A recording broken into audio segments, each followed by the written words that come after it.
Why does it happen that a good person turns bad? And if you think that a good person cannot turn bad, then you are still living in a fantasy. Therefore, you can skip this video. Imagine a person who never hurts anyone, always stands for justice, and helps others without any selfishness. Now, imagine that same person changing so much over time that they become unrecognizable, a person who now has the capacity for cruelty, deceit, and destruction. Why does such a change happen? How does a good person turn into a monster? Today, we will expose the psychological and philosophical forces that bring out the dark side of human nature. We will talk about the shadow hidden within people, which slowly pushes good people towards darkness. And in the end, the truth that will be revealed to you will forever change the way you see human nature. And this truth can be frightening. That's why I will say it again. You can skip this video right now. You might think, I will never turn into a bad person. And you might think, I can never fall into this darkness, that you are safe from the forces that compel other humans to become evil. The frightening truth is that in the wrong circumstances, any person, no matter how kind, how good, or how morally strong, can turn into the very thing they once hated. Psychologist Philip Zimbardo, who conducted the famous Stanford prison experiment, proved how ordinary people, when placed in certain situations, can commit acts of cruelty they never imagined. His research and studies by psychologists like Stanley Milgram show that the foundation of our morality is not as strong as we think. The most shocking part is that most people don't realize they are changing until it's too late. But what are the forces that give birth to this change? What are the hidden secrets that slowly destroy a person's goodness and push them towards darkness? This is the mystery we will uncover today. The truth may be uncomfortable and disturbing. There are several reasons for this transformation, and each reason is more dangerous and hidden than the last. The first reason is the gradual erosion of moral boundaries. This change doesn't happen overnight. It begins with small compromises and the justification of minor mistakes. A person tells themselves, "This is just a small mistake. What difference will it make?" But as soon as the first line is crossed, it becomes easier to cross it the next time. This is called the slippery slope effect. A person with noble intentions starts making small moral compromises in difficult situations, sometimes lying to protect someone, sometimes breaking a rule for a good cause, or justifying small mistakes by citing necessity. Initially, these things seem trivial, but slowly they change the person's identity. What was once unthinkable now seems normal. And when that happens, the person's dark side begins to emerge. Second, the effect of authority and obedience. One of the most horrifying psychological experiments of the 20th century was conducted by Stanley Milgram in the 1960s. In this experiment, participants were instructed to give electric shocks to another person. They thought these were real shocks, although it was only an experiment. The shocking truth was that most participants continued to administer the shocks, even when they believed they were causing serious harm to the other person. And the most frightening question was, why did people do this? This experiment revealed a terrifying truth. Under the right circumstances, even good people can become instruments of violence. They don't do it intentionally, but they do it out of pressure or fear of consequences. They tell themselves, "I am just following orders," and in this thinking their morality slowly begins to fade. But the story doesn't end here. There is another dangerous force. When people become deeply connected to a group, whether it's political, religious, social, or ideological, they start to see people outside the group as evil. You can take the example of any political party in our country, where leaders constantly blame the other party.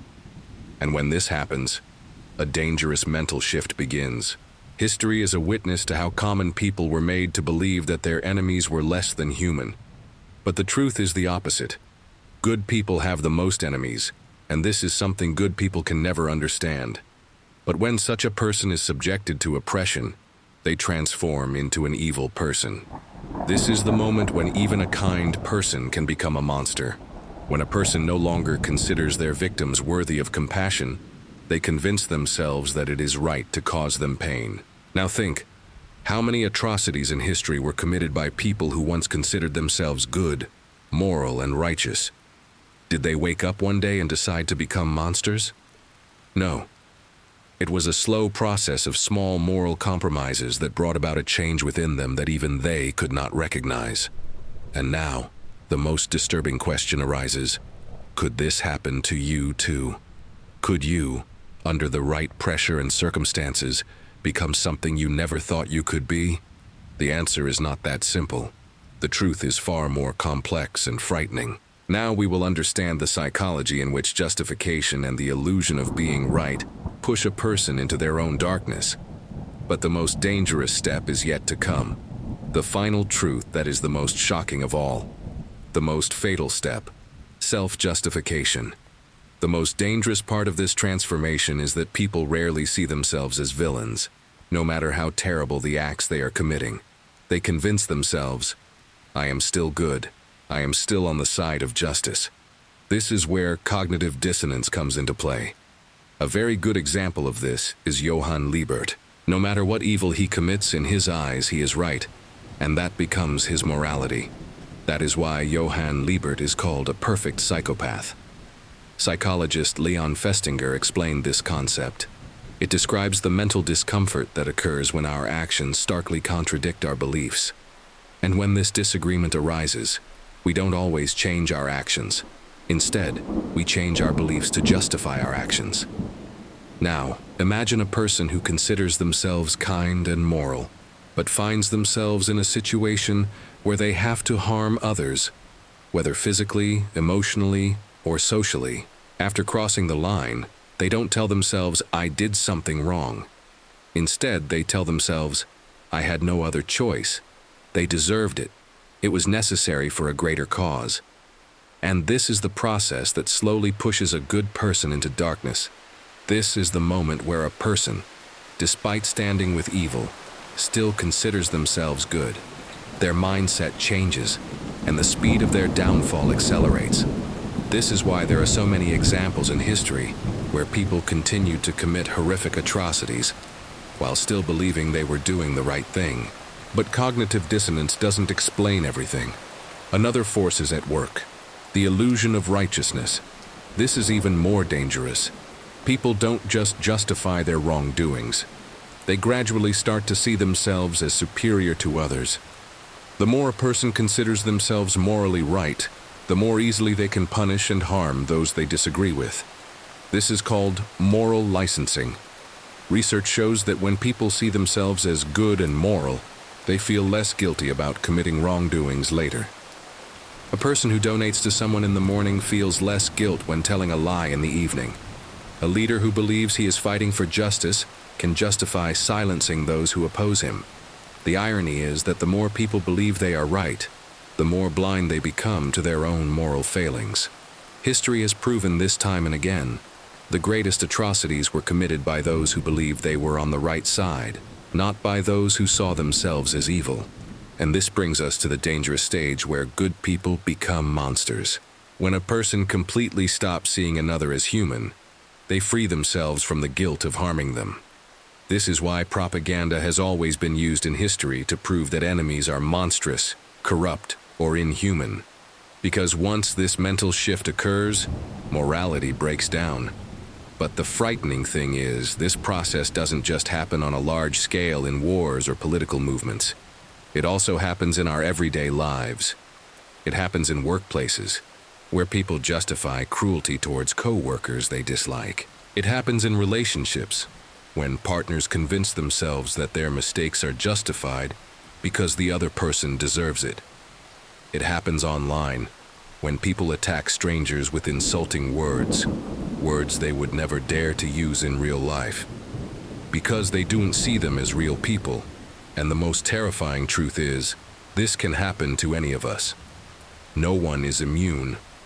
Now we must ask ourselves that most difficult question. If good people can become monsters, how can we prevent it from happening? To stop this, self-awareness is crucial.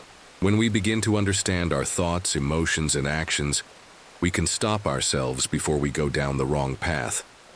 This awareness is the first step that can save us from becoming monsters. Many people believe they are immune to corruption simply because they consider themselves good people. But as we have seen, morality is extremely fragile, and good intentions alone cannot stop someone from falling into darkness.